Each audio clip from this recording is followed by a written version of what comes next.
Hello everyone, মই ৰঞ্জুন আপোনালোকক সকলোকে স্বাগতম জনাইছোঁ। আশা কৰিছোঁ সকলোৰে ভাল। আজি আপোনালোকৰ মাজলৈ লৈ আনিলোঁ কঁঠালৰ ৰেচিপি। যিটো কঁঠাল বহাগ মাহত খাবই লাগে, সেয়েহে ভাবিলোঁ আজি কঁঠালৰ ৰেচিপি বনাওঁ আৰু আপোনালোকৰ মাজতো শ্বেয়াৰ কৰোঁ। কঁঠালখিনি মই এনেকৈ সৰু সৰুকৈ টুকুৰা কৰি মই কাটি ল'লোঁ। এতিয়া মই হাফ বইল কৰি ল'ম। এনেকৈ ইয়াত মই বইল কৰোঁতে অকণমান হালধি দিম আৰু অকণমান নিমখ দিম। যিহেতু বইল কৰোঁতে যদি নিমখ অকণমান দিয়া যায় তেতিয়া কঁঠালৰ ভিতৰলৈকে টেষ্টটো সোমাই যায়, সেয়েহে বইল কৰোঁতে অকণমান নিমখ দি লৈছোঁ মই। এইখিনিতে মই বইল কৰি ল'ম, হাফ বইল। এটা চিটি মৰাই ল'ম।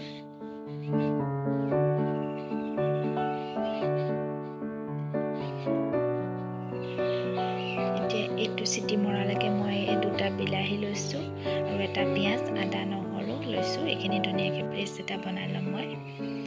তাৰপিছত আকৌ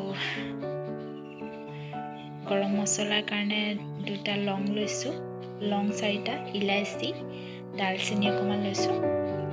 তাৰপিছত এইখিনি দেখিছেনে, কঁঠালখিনি মই ইমানখিনি বইল কৰি লৈছোঁ।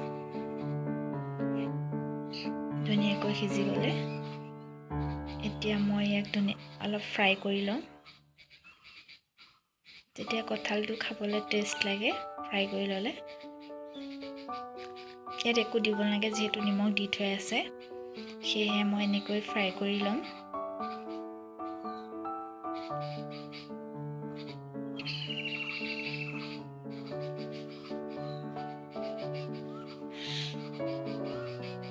অকণমান ঢাকন দি ফ্ৰাই কৰিম মই। দেখিছেনে, ফ্ৰাই হৈ গৈছে। এতিয়া মই এইখিনি কাঢ়ি দিম।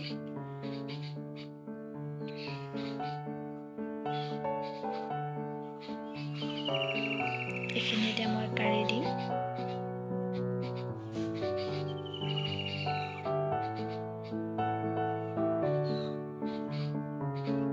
এতিয়া ইয়াতে মই আকৌ মছলা ভাজিবৰ কাৰণে অলপ তেল দিছোঁ।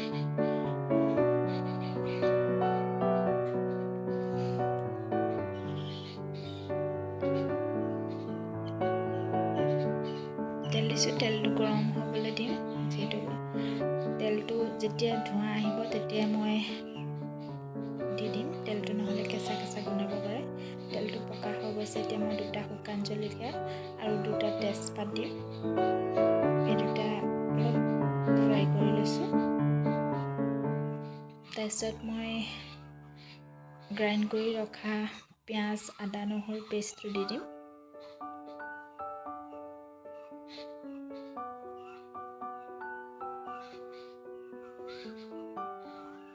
পিঁয়াজ, আদা, নহৰু পেষ্টটো অলপ মই ফ্ৰাই কৰি ল'ম।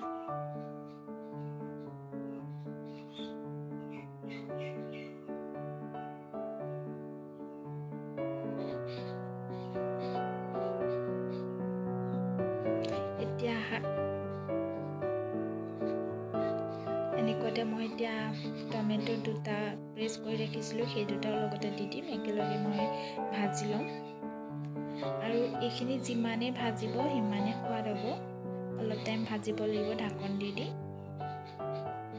যেতিয়া তেলটো ওপৰলৈ বিৰিঙা যেন দেখিব তেতিয়াই আপোনালোকে বাকী ফ্ৰাই কৰি ৰখা কঁঠালৰ গুড়িখিনি দিব পাৰে। এতিয়া মই অকণমান মছলা ব্যৱহাৰ কৰিছোঁ। গৰম মছলা দিছোঁ, তাৰপিছত মিট মছলা দিছোঁ আৰু কাশ্মীৰী অকণমান দিছোঁ। এইখিনি দি মই এতিয়া ধুনীয়াকৈ এইখিনি ভাজি ল'ম।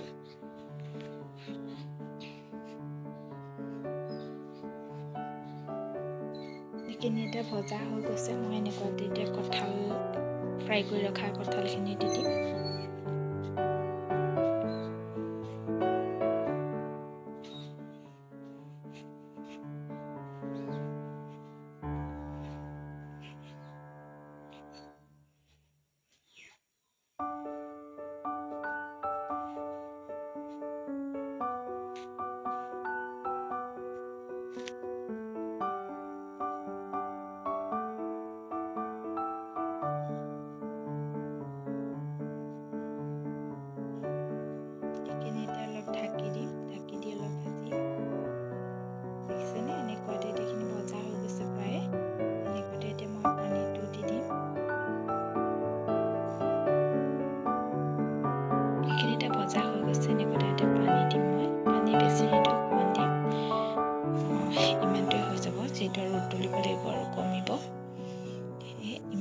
পানী দি এতিয়া মই ঢাকন দি অলপ সিজিব দিম।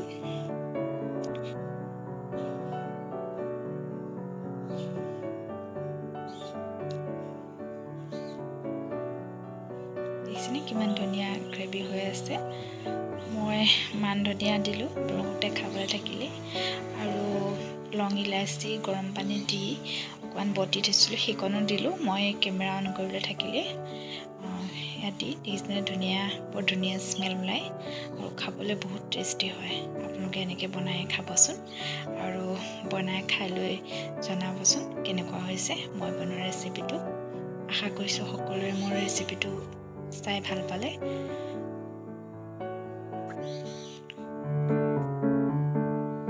আৰু সকলোৱে এনেকৈ বনাই খাব, আৰু এদিন এনেকৈ বনাই খালে আপোনালোকে মাংস খাবলৈ পাহৰি থাকিব, ইমানেই টেষ্টি হয় খাবলৈ।